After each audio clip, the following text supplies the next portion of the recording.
Lecture is a 40-year veteran of the teaching field, specializing in U.S. history and the Black experience therein. He is also a past trustee of this very organization.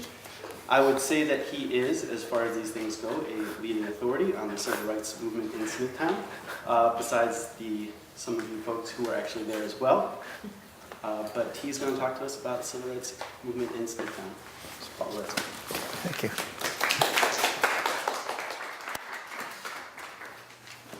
Good evening. And I wanted to just preface this by saying that this is a little different from the next two presentations, because unless you're very, very old, I don't think anyone was around when Paul Revere made the ride.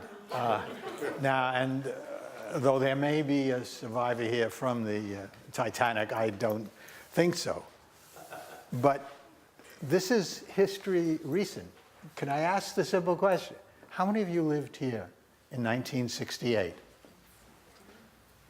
Then you're the fact checkers, because this is really a slice of history that in many ways has simply vanished, dropped out of sight. And that some folks, friends, when I spoke to the League of Women Voters, some of them said, well, I moved here the year after that and I never even knew that this happened. And that sometimes happens in history, things drop out.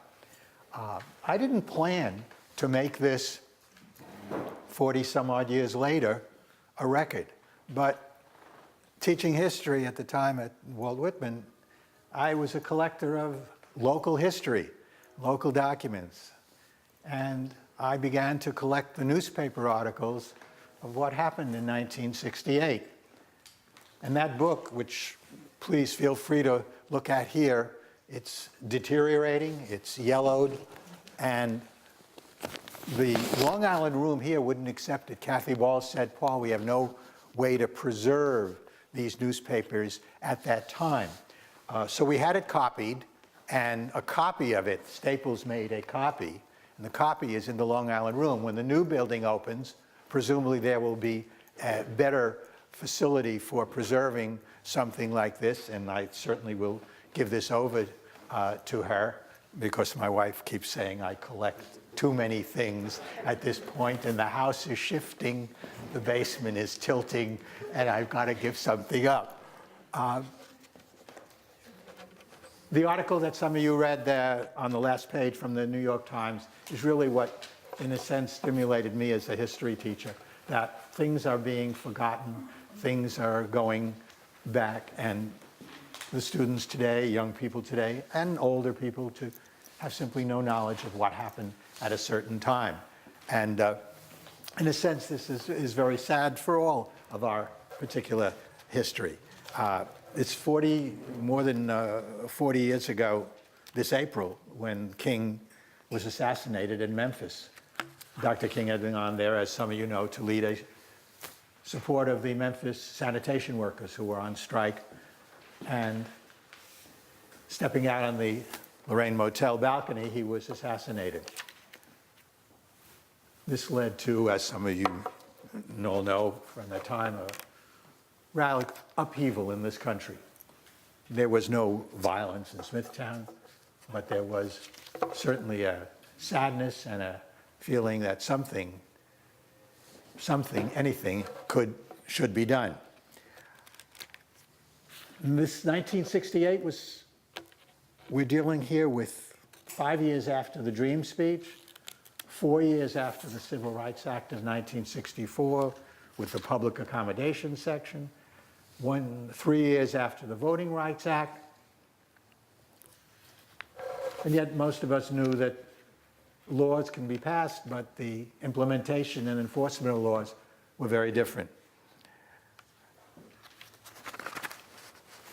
The question was what to do in Smithtown. There was an interfaith memorial service at First Presbyterian Church. Some of you may have been there following the assassination. And following that service, there was a call for, should not we have a meeting to do something in Smithtown? Nobody knew what. April 11th, 1968, close to 300 people met at First Presbyterian to try and decide what could be done in Smithtown. What issues could we address? Local religious leaders, laypersons were there. A decision was made to translate words and sentiment into action. Quote Smithtown News, April 11th, 1968. As a result of that meeting, the Reverend Dr. Martin Luther King Memorial Committee of Smithtown was formed with one immediate goal: to urge the Smithtown Town Board to do something. In this case, adopt an open housing law guaranteeing access to a home in Smithtown without regard to race, and put an end to current discriminatory practices. And that's a formal thing. I have to emphasize, the meeting at the First Presbyterian Church was not a political meeting. There were few political activists there. This was simply people who were very upset about what happened in Memphis. Some in attendance there had gone to Dr. King's funeral. Rabbi Spar, Temple Beth Sholem had gone. The minister of United Methodist Church right across the street had attended. And they both spoke about their impressions of what happened when they went to the funeral. George Pettingill of the Suffolk County Human Relations Commission was there, and he had a tape. This is a tape recording, which you and I know, but kids don't know today. And he played a tape of Benjamin May's now famous sermon at eulogy at Dr. King, speaking about the grandson of a slave. He was the president of Morehouse College, which King had graduated from. And this was an emotional and sincere meeting of political amateurs, just citizens trying to say, what could we do in Smithtown? There were some people in Smithtown there who had personal experience with trying to buy a home in Smithtown, and they also spoke. The articles and pictures here came from newspapers at the time, some of which have vanished. You recognize the Long Island Press no longer exists. The Suffolk Sun no longer exists. The Messenger and the News, Newsday are still here. I have to be very honest with you. I was not a political activist. My wife, Susan, and myself, we had moved here in 1964, coming from Chicago. I had taken a job in Huntington, and we were looking for a place to stay. And we rode up Maple Avenue, and there was a sign outside a garden apartment saying for rent. So we stopped, and we said, can we rent this apartment? And they said, yes. I guess we were the right type. And we moved into a little townhouse up front, which we later found out was the home office of one of Smithtown's famous ophthalmologists. And some of you may have had your eyes fixed by Dr. Sidney Martin or his son, Jeffrey. And for the next few months, Susan would have people coming to the door, ringing the bell, and then starting to walk in to the apartment. Seeing our younger daughter in the high chair, they'd look around and want to know, what did you do with Dr. Martin? And there was one emergency situation where a man had dropped off his mother. She came up to the door, rang the bell, he left. Sue said, Dr. Martin's not here anymore. He's over on 111. And she said, she started very upset, so I drove her over there. That was our introduction to Smithtown. I have to be very honest, we were not politically active at all. In 1960, we had done work in Chicago for someone named John Kennedy in that group called Citizens for Kennedy, where we were putting leaflets under the doors of our neighbors' apartments. We were living in an apartment at the time in the city. That was our extent of activism, although I had an experience a few years before while I was still a student at the University of Chicago. Our alderman decided to run for on an independent ticket against the machine in Chicago. And that was an education in itself, being a poll watcher on the west side of Chicago And I can remember now, this is more than 50 years ago, and my wife keeps saying, you can't remember what I tell you to get at Shop and Stop, but you remember 50 years ago, they told us that, look, when the alderman in that ward, the 23rd ward, comes around with the chocolate, you must take a piece of chocolate. Everybody takes chocolate from Vito Marzullo, who was the alderman at the 23rd ward. And I remember he came around and everybody had to take a piece of chocolate. Now, that was the political involvement that we had.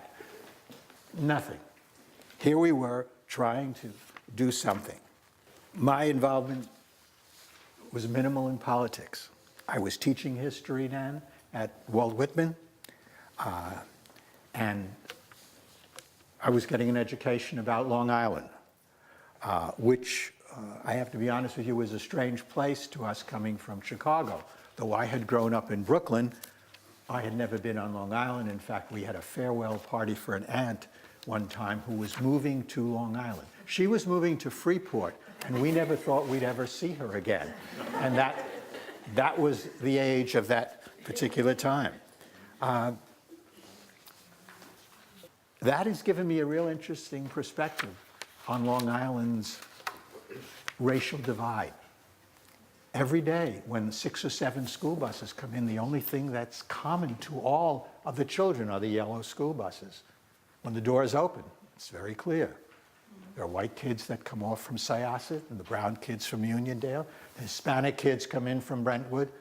It's very few school districts. Maybe I could, on one hand, 5 or 6, where there are students who are mixed. This is the history of Long Island. We developed in very racially segregated communities for a variety of reasons, some of which were written into laws, some based on certain traditions. 1968, there was a measure of optimism in the hopes that maybe we could do something.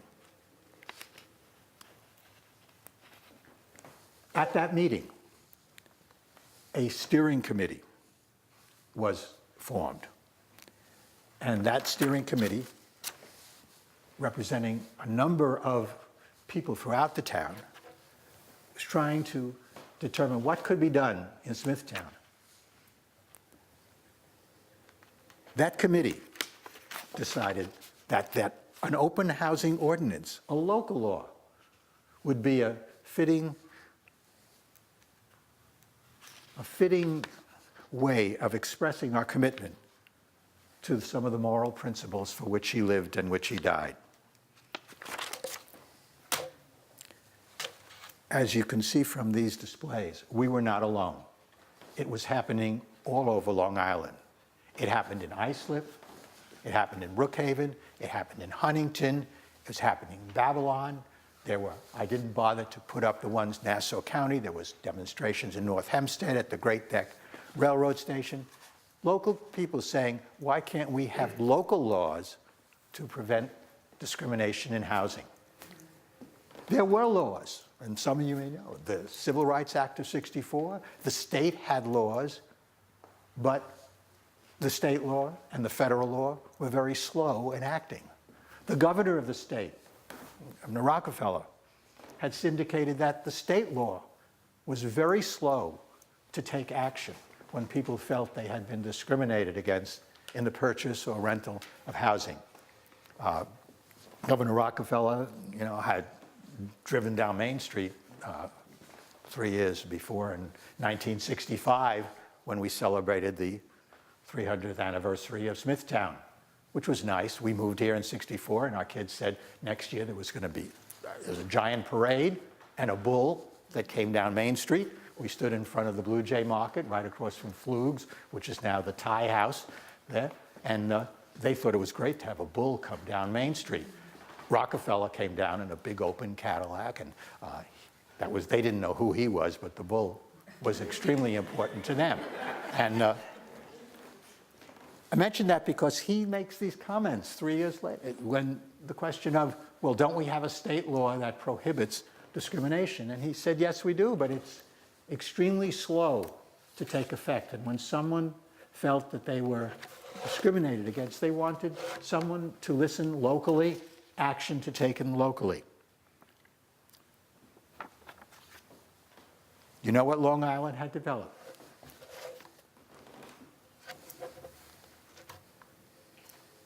The biggest change occurred not in Smithtown, but when the biggest builder of homes in America, Levitt, announced that no more would he build homes that had restrictive covenants on them.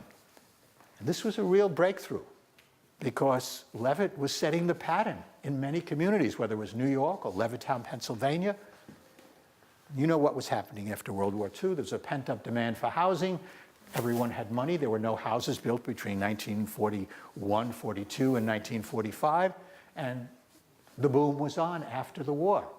Those of you who know this area know that emergency housing, the Quonset huts, all along the Belt Parkway from Brooklyn all the way out to almost Valley Stream were put up to provide emergency housing. And now there was going to be housing built. This was so significant. I never forget borrowing a car. My family borrowed a car from someone, since in Brooklyn you didn't need a car, we didn't have a car, to go out and see those houses for $4,700. You could have a home of your own, except if you were black. And it became very clear that there was something happening on Long Island, and whether you were a Tuskegee Airman or simply a naval corpsman, you could not buy a home in Levittown. And Harvey Aronson wrote the article, 15 years too late for one of the veterans to get his home in Levittown.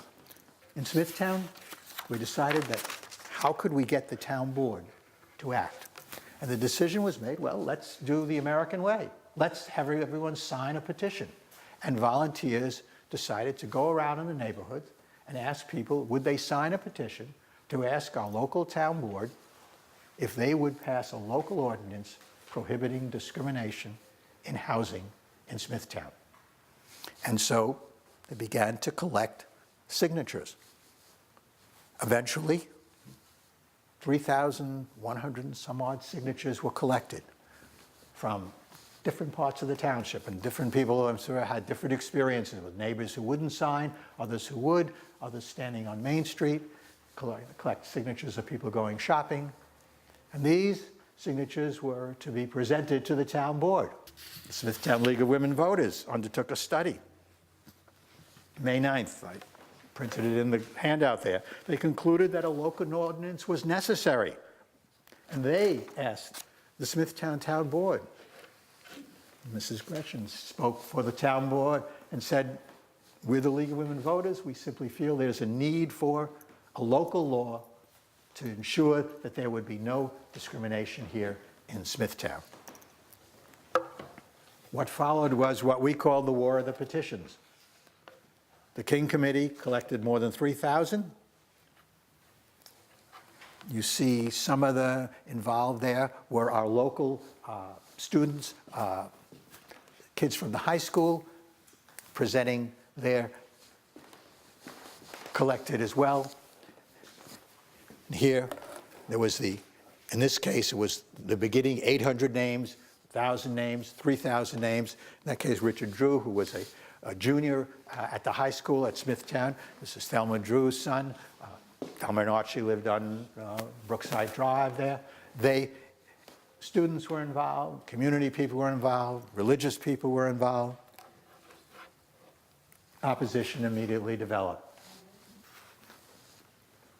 If they could collect 3,000 signatures, we will collect 5,000 to say we don't need a law. And the War of the Petitions was on in Smithtown. Do not adopt a model open housing ordinance. There was a model open housing ordinance. The Suffolk County Human Relations Commission had formulated one and said this could be used in any town to ensure fair, equitable treatment for anyone. The town board moved cautiously. Some say very cautiously. Some say too cautiously. Perhaps they did not wish to offend either side. It was now June. 3 months had passed. The board did not act. Though there had been small marches through town to collect signatures, a major march was scheduled for July 13th, Saturday, 1968 in Smithtown. You see the Suffolk Sun photograph there.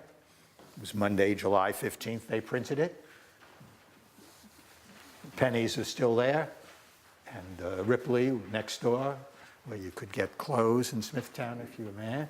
The Bohack, I think the Bohack was still there, which is where Starbucks, etc., that whole row of stores is there now. And that demonstration, more than 300 people participated in it. It was not your usual Saturday afternoon event in Smithtown. And it revealed for some of us another side of Smithtown that was rather ugly. There were signs in the windows of some of the stores, send them back to Africa. My daughters heard that first word, the N-word, for the first time being used. We don't need them in town. Many people were disturbed and angry because it showed another side of a town that most of us had come to like, love, enjoy, and didn't see that other side of town.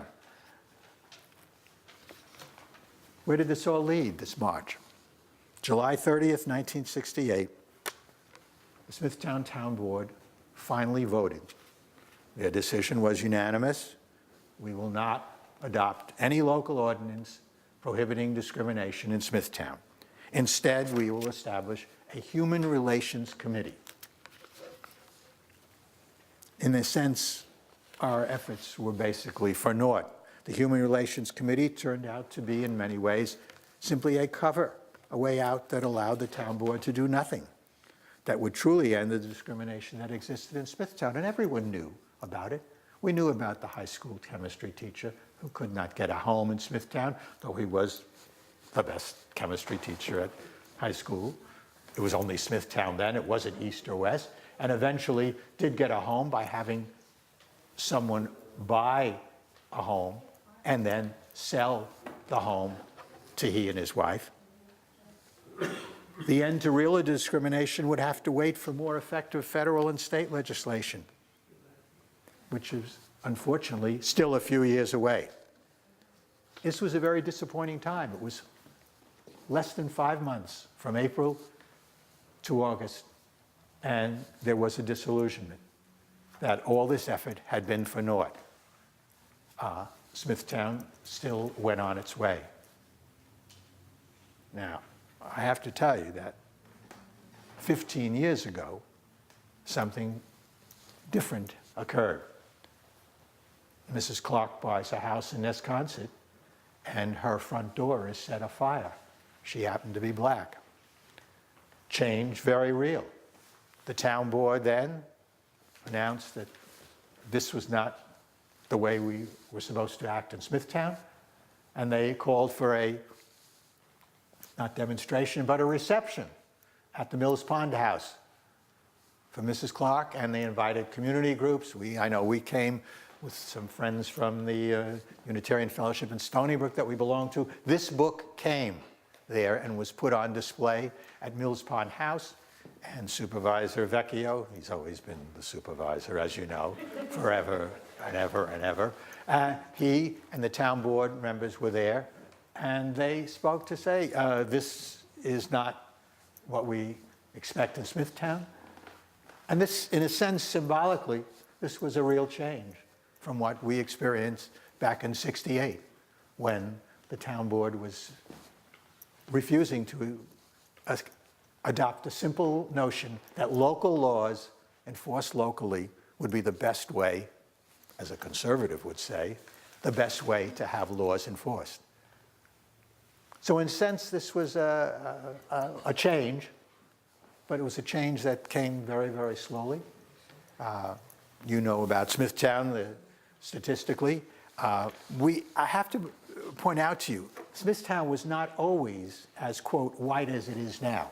There's a little booklet that a man in this room wrote, 1986, called Black Roots in Smithtown. I found out about this book and I read it.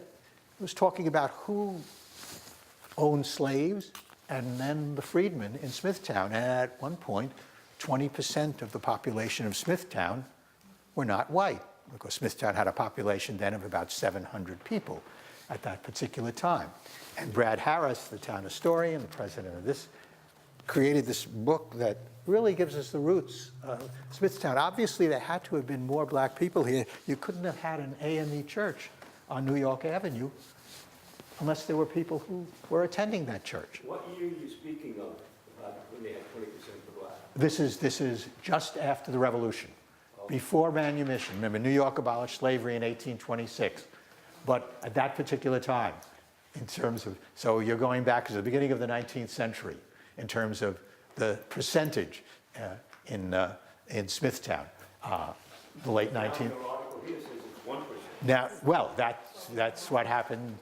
This is Smithtown, a real change in terms of Smithtown. We went through a period, some of you know the history of what happened in the 20s with the Ku Klux Klan and other activities. Smithtown was not a very welcoming place for different kinds of people, religiously, politically, and certainly in terms of racially. But obviously, times have changed. The march on Main Street in that July was a very weird experience for most of us who were not politically active. And this was a very unusual thing to see in Smithtown. And fortunately, the Suffolk Sun at least captured the picture of it. And it was a slice of an attempt to do something to bring attention here in town. Kids think Wallace was, you know, oh, that's Mike Wallace from 60 Minutes. They have no idea of who Wallace was. And, you know, and this whole notion that, you know, America solved its racial problems when Martin Luther King got up, gave us, Rosa Parks wouldn't take a seat, Martin Luther King gave a speech and everything was fine. And that's it, case closed. And, you know, obviously things are much more complicated than that. And this is one little slice of Smithtown's history that fortunately, at least the book exists. Copies of it are in the library. And the newspaper articles still exist. So we know that something was an attempt to be done now. Most of you all know how this country is changing. Sue and I belong to the League of Women Voters. Yes, the League does allow men in, okay? I have to tell you, my button says not for women only. And it's something, because one of the experiences we have is welcoming new immigrants, new citizens to the United States. And the League of Suffolk County, you know, every Monday and Wednesday at the federal courthouse in Central Islip, there is the naturalization ceremonies of people who are becoming citizens of the United States. And all the leagues of the county divide up the year so that they appear there just before the people take the oath of office, oath of naturalization, of citizenship, that we give them the registration papers to register to vote, along with a book called First Vote and How You Vote in the United States. And it's an interesting experience to see how this country is changing from the days when they were Irish and German and Polish and Russian, and now they're from India and South Asia and Africa, and occasionally an Irish person will come in